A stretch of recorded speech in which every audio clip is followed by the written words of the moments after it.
Welcome back, explorers of subtle body territory. I am really super duper jazzed and blessed to be here with you for training number 5. In this training, we are going to go deep into two of the biggest places where we take on energy that's not ours: family, less than a minute, and energy that's not ours in terms of taking on other people's non physical energy, things like that, clearing out our personal space. So, as we do at the beginning of these trainings, let us take some deep breaths and really start to step over the threshold into this space where we are focusing on the inner world. One of our guiding principles in the Body Wisdom Academy is that life is coming from me, not at me. So, as we start to tune into the source of our outer world, which is our inner world, bringing our eyes down into the body, all the way down into the pelvis. And we're smiling towards our inner self, our protector self, our inner child, all these other inner parts of ourselves, of the body mind system, as we really connect with this pelvic bowl energy, just like a beautiful Tibetan singing bowl. Taking a couple breaths and really walking around the bowl. As you inhale, you can notice any areas of tension.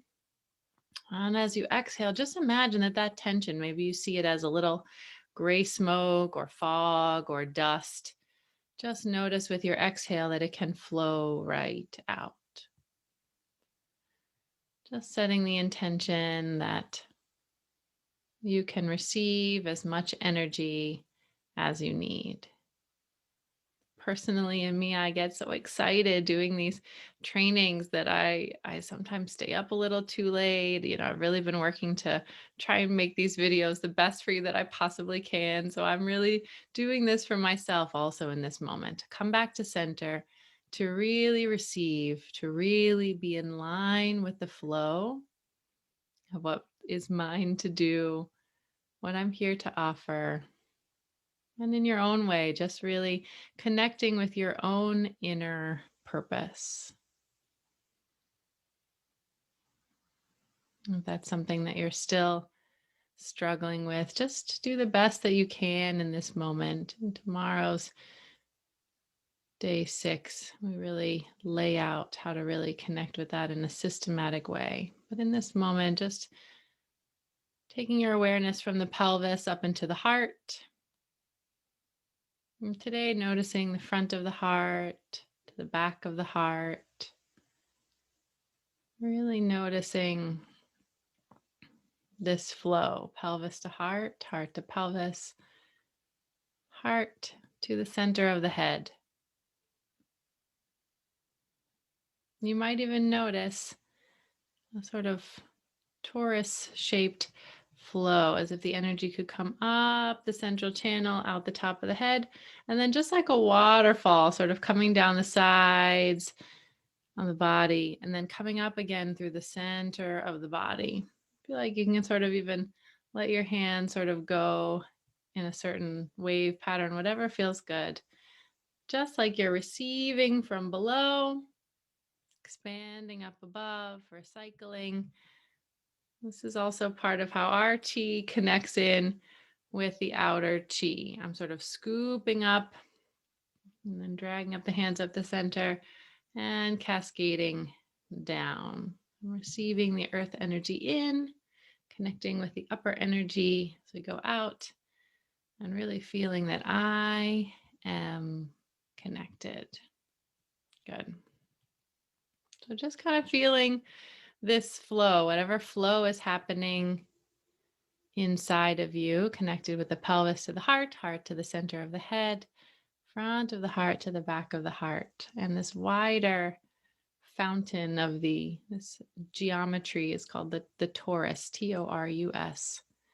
This coming up a center and spiraling out and recycling down. This is part of the movement of the cosmos, and the big cosmos and the smaller cosmos of our body. So just feeling a feeling of gratitude for yourself, that you are here in this moment, that you have really said yes to you, to really get the information that you need and the practices to take you deeper and deeper in your awareness. And then gently coming back to this moment, really setting an intention. May I receive everything that I need in just the way that I need it. And giving the face a little wash, rubbing your hands through the hair, tapping down the head, back of the neck, chest, arms, back, legs, feet. Energized and ready. Great. So as we dive in, I want you to know that I read all of your comments. You've seen me responding to things. It really is a personal training when we do this. And one of the things that people often ask is like, great, where's the nitty gritty of the system? If you're here, you've been doing the work for a while. So you know a lot of things and you're really seeing how this is different. And so many of you, like me, are systems thinkers, and you're like, okay, now what? What's the system? So tomorrow on day 6, stay tuned. I will lay out for those of you who have really like gotten the signal, you're listening to your inner voice, you're like, yep, ready to go deeper.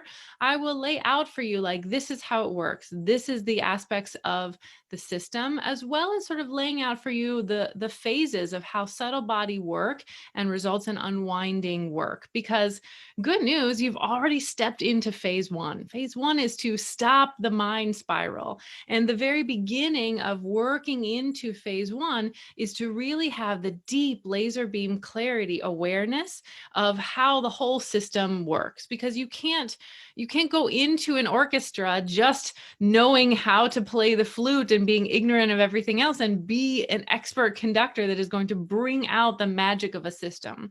So part of the importance of really coming to the next level of your healing, really where you can release these things from your body for good, requires you to be a subtle body conductor. So congratulations, you have already stepped over the threshold into phase 1 because you now have the plan of the orchestra. So I will lay all those things out tomorrow in day 6.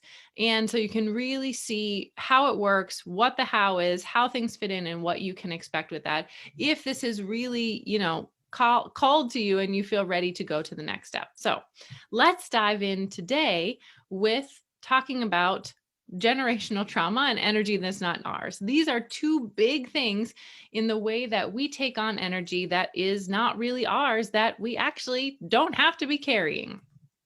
So let's look at our handy dandy diagram.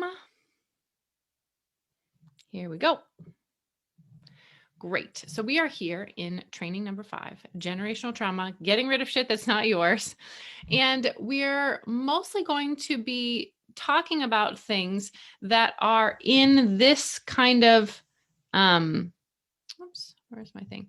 That are in this area of the mind, the body, mind, and the mind, and especially these ways that the body, mind, and the mind interact, because that's generally where things show up, whether we're talking about it genetically in the physical body and the biology coming into the mind and our patterns, whether we're talking about epigenetics or whether we're talking about past lives, if that's part of your spiritual worldview, we're in heavily into the body, mind aspect of this subtle body complex in the way that it's influencing the mind.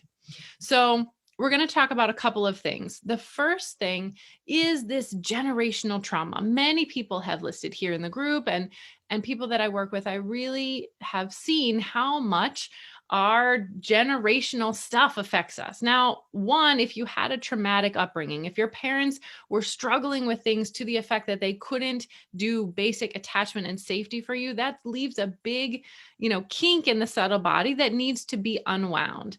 And sometimes even when we have great parents and great attachment, we will still be carrying things in a genetic way that are family patterns in a way. We've now seen with more modern research, whether it's epigenetics, that you don't have to be a slave to your biology. So we know just because you have a gene doesn't mean that it's going to express.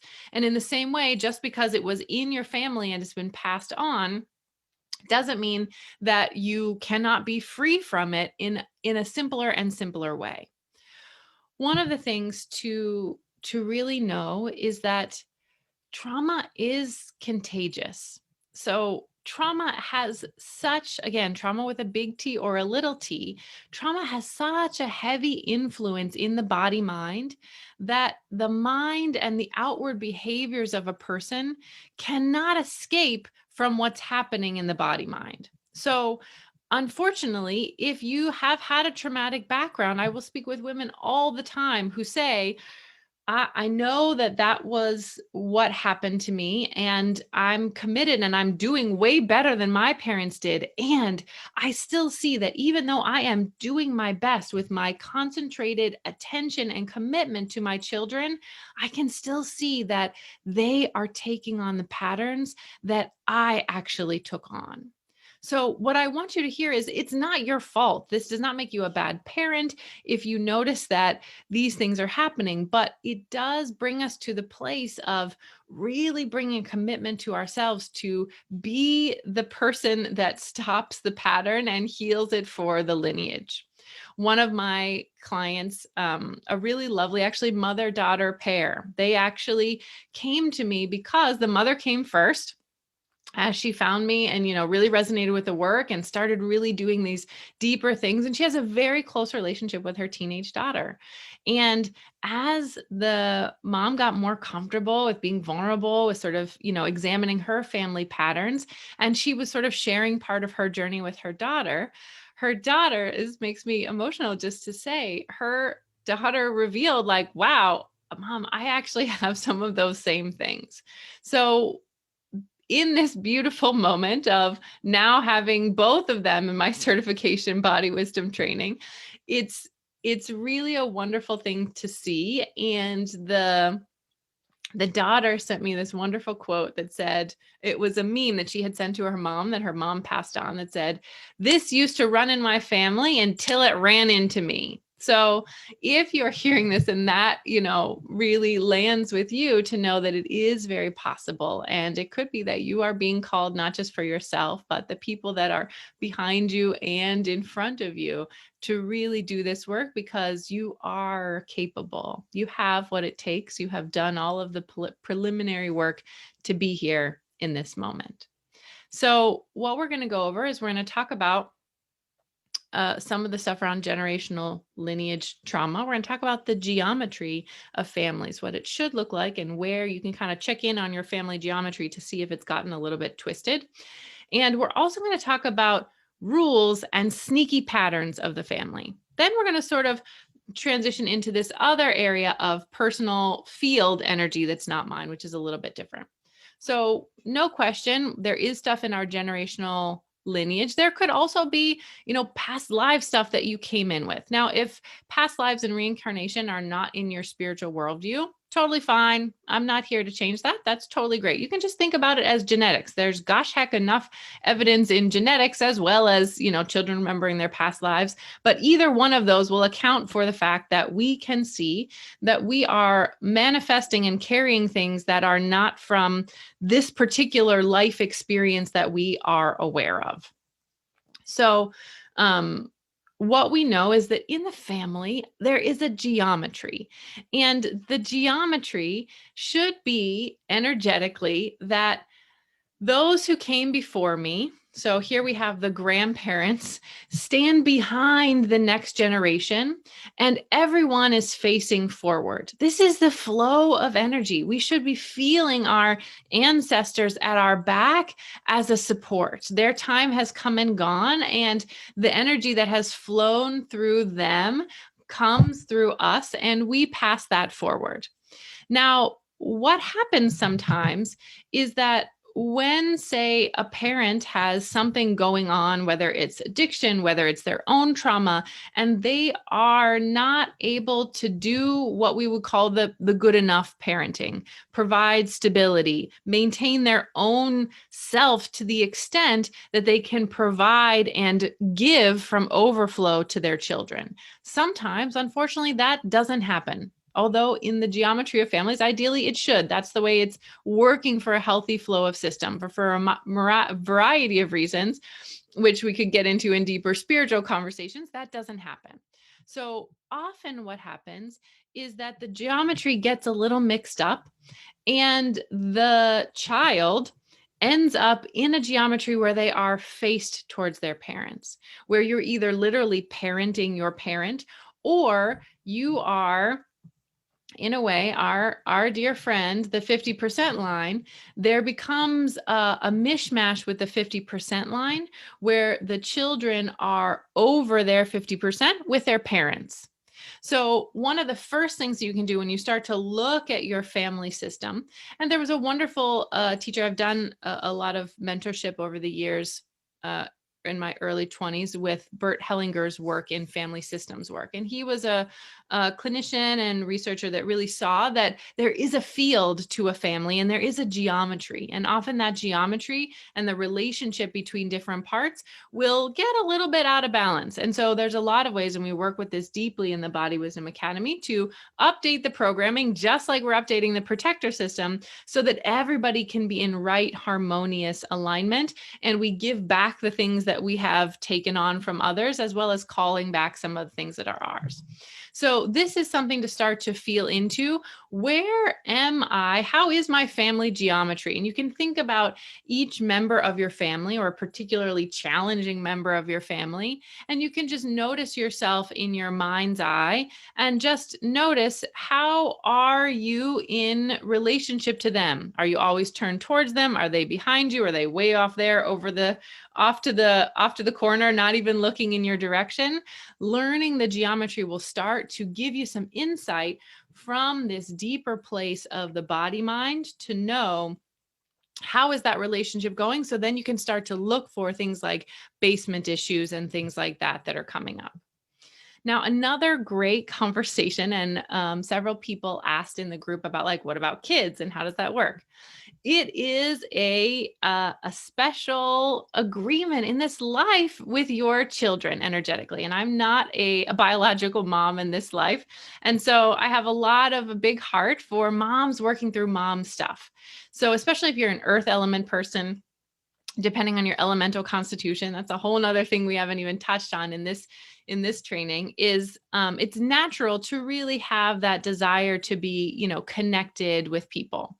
But in terms of 50% line with children, unless your child is an infant, like when your child is an infant under the age of 5, there really isn't much of a 50% line. The mother, the parents are in charge energetically, physically, and otherwise for pretty much all parts of that little being's life. However, I am often in the place of needing to challenge moms that, as your child, even over the age of 5, yes, you are obviously still in charge of their safety. You're still holding the home container. You are still making certain rules for the benefit of their nervous system that is not developed.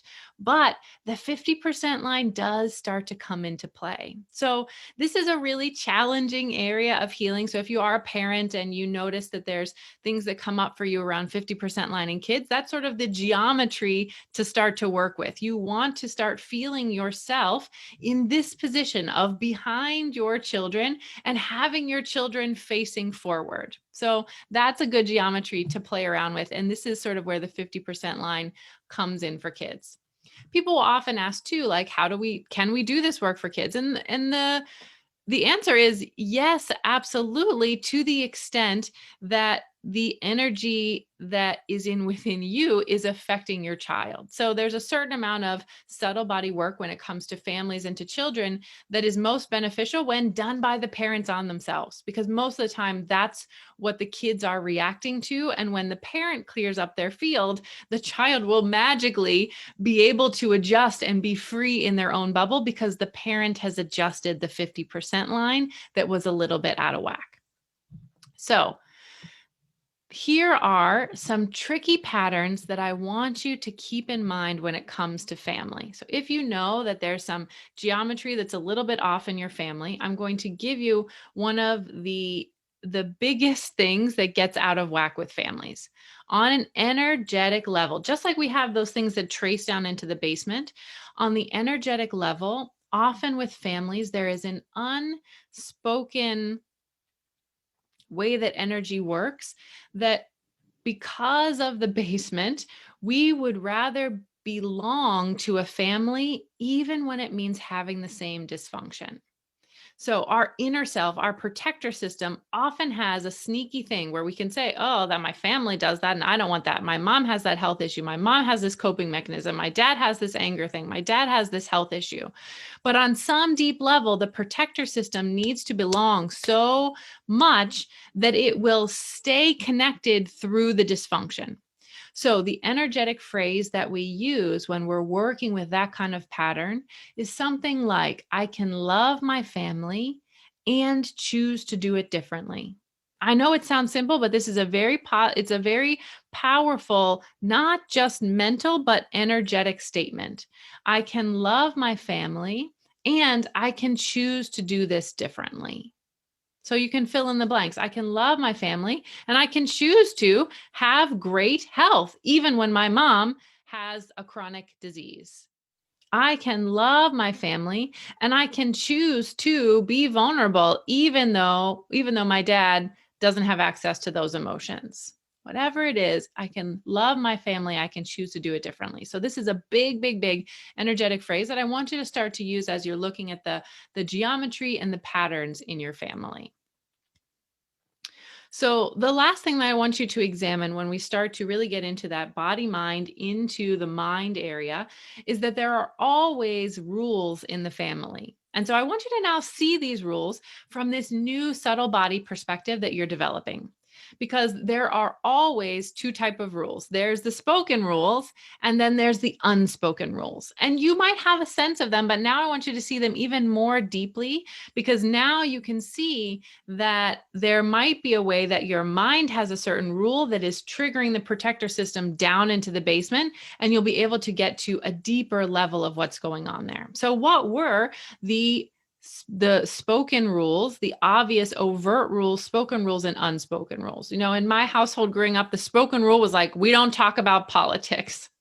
And the unspoken rule was, we don't really take responsibility for our anger. We don't really talk about emotions. We don't really apologize a whole lot. I still remember the first time I ever heard my father say, I'm sorry. He's done a lot of growth. I was a great dad. I really dragged him along. I think he signed up for a special mission in this life, having two daughters, one of whom is an out there woo-woo spiritual guide.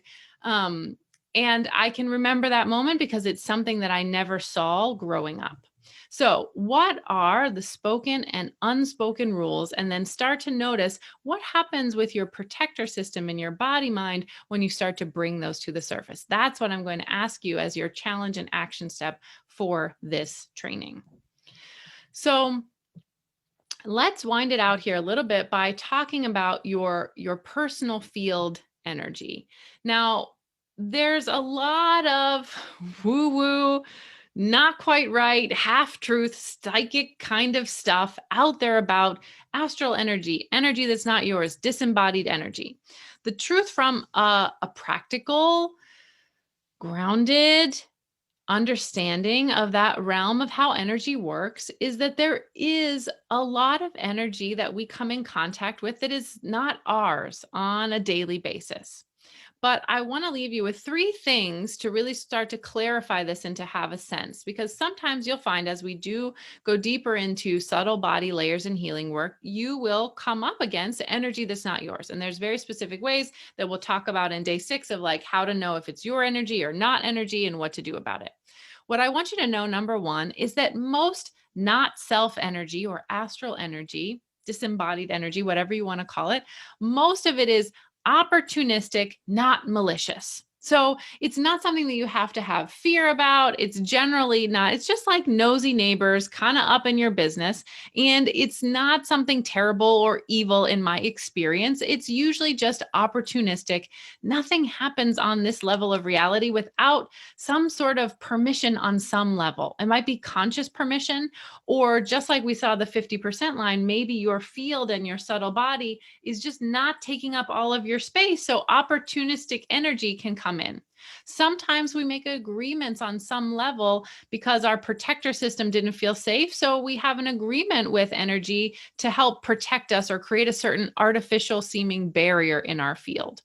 All of these things are very practical. We don't have to get super woo woo. People who are psychically wired might have their own experience of it, but that doesn't change that energy has a way that it functions. And when you learn how it functions, you are able to actually take control of the situation and clear out your field in any way that you need to. Number two is that energy that's not yours, you are an embodied being. So, on the level of power and embodiment and taking up space, for the most part, all that's needed is to firmly send away energy that's not yours. And we're going to talk about a practice that you can do, especially if you are a professional healer, you work with people in close proximity, you're up in people's fields. I'm going to give you a practice that you can do to keep your bubble a little bit clear. Because we talked about in the previous training, you don't necessarily have to always be putting yourself in psychic bubbles and blue light and energy. Those things can be helpful, but it's part of just a maintenance pattern of your chi, especially if you work with people on a regular basis. Number three is in this first phase of really stopping the spiral and starting to step into subtle body territory, one of the biggest things you can just start to ask while you're in touch with your pelvis and your heart is to just really ask, is this my energy? Is this not my energy? So starting to have that awareness is really powerful because it starts to stop the spiral of just being thrown off by something and really coming from your observer mind territory so that you can really see what's what and then deal with it appropriately.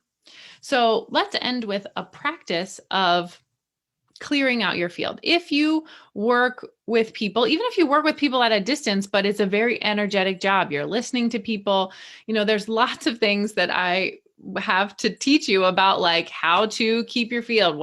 How does it work with the solar plexus? What do you need to do? Like there's lots of nitty-gritty details, but in this moment, the most important thing, I'll lay those out and you'll see them kind of where they fit in tomorrow, is when you are finished with a client, whether you've been working with someone in person or whether you're working at a distance, I would recommend using water. And you might need to wash your hands if you're doing, obviously nowadays and in general, when you're doing medical things, you need to wash your hands. But even if you don't, for sanitary reasons, need to wash your hands, just at least putting water on your hands and up your arms, a little bit of water like behind your neck, and a little bit of water. I will put my hand under the sink, get my hand a little wet, and rub it over your belly and over your back. Sometimes it's a little cold and I make a little sound like, wah, as I'm putting the cold water over my belly and over your back. But you will notice, for reasons, connected with the solar plexus and that part of our energy system, that you'll really feel a change in terms of letting go of energy that's not yours.